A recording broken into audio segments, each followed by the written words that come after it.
안녕하세요. 리츠투게더 TV입니다. 혹시 테슬라 투자자시라면 새해 시작부터 마음이 좀 무거우셨을 것 같아요.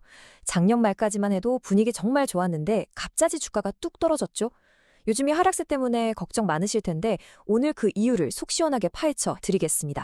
네, 그래서 다들 지금 제일 궁금해하시는 게 바로 이거죠. 아니 도대체 왜 떨어지는 거야? 왜 갑자기 내 계좌에 파란불이 켜진 건지 지금부터 그 근본적인 원인을 하나씩 아주 쉽게 풀어드릴게요. 이 숫자를 좀 보세요. 1월 2일 새해 첫 거래일에만 주가가 2.6%나 빠지면서 438달러로 마감했어요. 근데 이게 끝이 아니에요.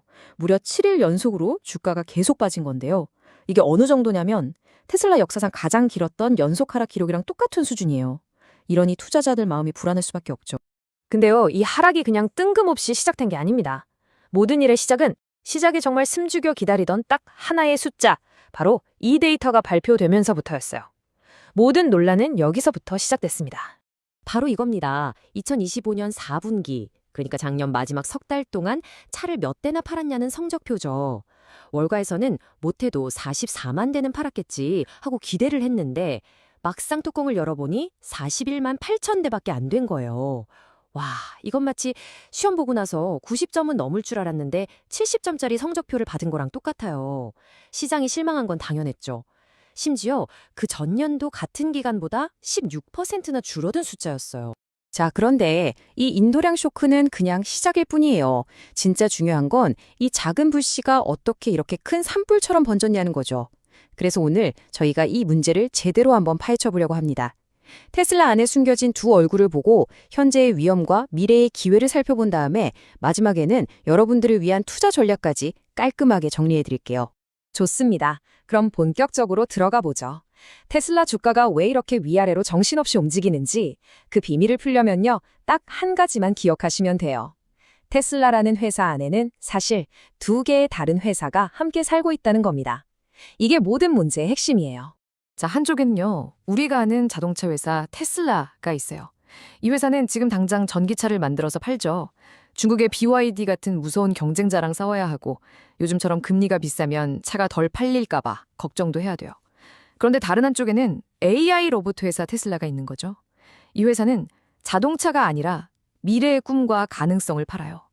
자율주행, 사람처럼 생긴 로봇 같은 기술에 모든 걸 걸었고 바로 이 미래에 대한 기대감 때문에 테슬라 주가가 다른 자동차 회사랑은 비교도 안 되게 비싼 겁니다. 이걸 정말 기가 막히게 표현한 말이 있어요. 어떤 유명한 분석가가 이런 말을 했죠.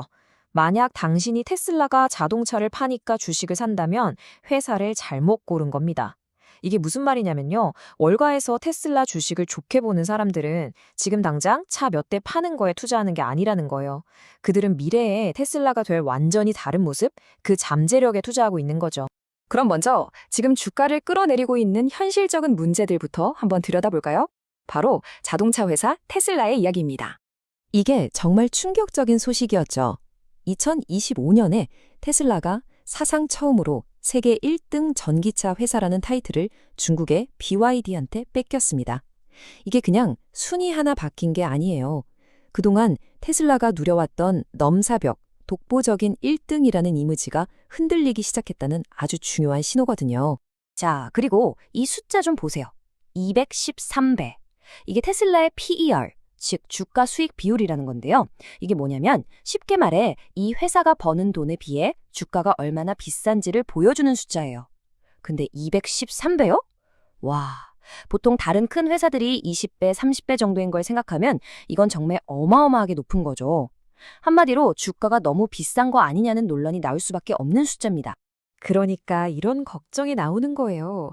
아니, 이렇게 주가가 비싼 건 혹시 미래에 자율주행도 성공하고 로봇도 잘 될 거라는 싹 다 반영된 거 앞으로 주가가 더 오를 공간이 별로 없다는 얘기가 될 수도 있잖아요.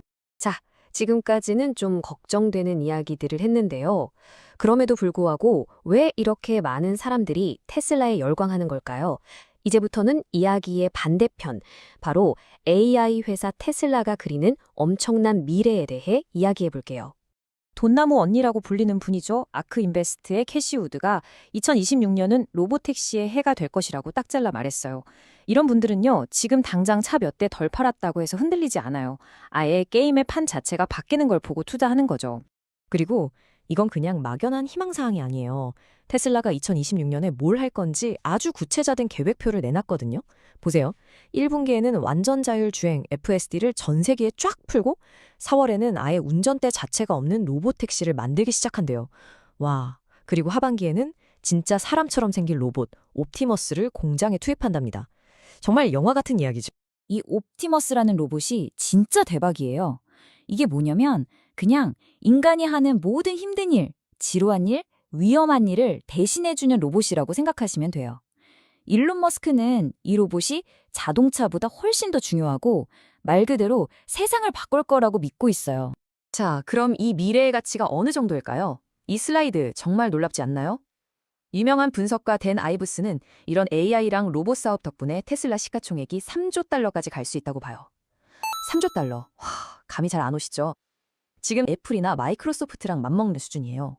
그냥 자동차 회사가 아니라 세상을 지배하는 테크 기업이 된다는 뜻이죠. 그리고 아직 끝나지 않았습니다.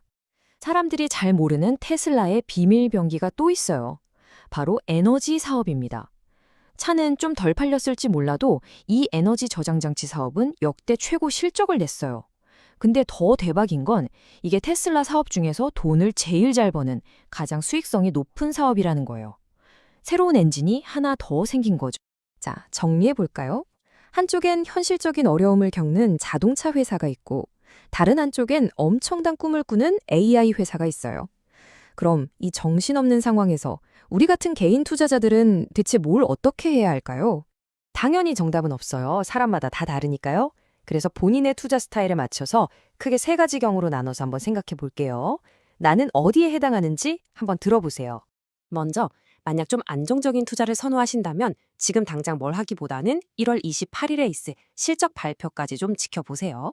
여기서 진짜 중요한 건 자동차 팔아서 돈은 제대로 벌고 있는지 그 수익성을 꼭 확인해야 한다는 겁니다. 반대로 나는 테슬라의 미래를 믿는다 하시는 공격적인 투자자라면 오히려 지금 같은 하락이 싸게 살 수 있는 기회, 즉 박앤셀처럼 보일 수 있겠죠. 그리고 이미 테슬라 주식을 갖고 계신 분들 이게 제일 중요해요. 이런 단기 뉴스에 마음 흔들리지 마시고 내가 처음에 왜 이 주식을 샀더라 그 이유를 다시 한번 생각해보는 시간이 필요합니다. 자, 그럼 이제 오늘 이야기의 최종 결론을 내릴 시간입니다. 이 복잡한 2가지 이야기를 통해서 우리가 꼭 가져가야 할 핵심 메시지는 뭘까요? 결론은 이겁니다. 시장이 테슬라를 바라보는 눈이 바뀌고 있다는 거예요. 어제까지는 차 몇 대 팔았어? 이게 성적표였다면 이제는 자율주행은 얼마나 완성됐어? 이걸로 성적표를 매기기 시작했다는 거죠. 평가의 기준 자체가 달라지고 있는 겁니다. 그래서 마지막으로 여러분 스스로에게 이 질문을 던져보셔야 합니다. 나는 지금 당장 차를 파는 오늘의 테슬라에 투자하고 있는가? 아니면 세상을 바꿀 내일의 AI 회사에 투자하고 있는가? 이 질문에 대한 여러분의 답이 앞으로의 모든 결정을 좌우하게 될 겁니다. 오늘 이야기는 여기까지입니다. 시청해주셔서 감사합니다.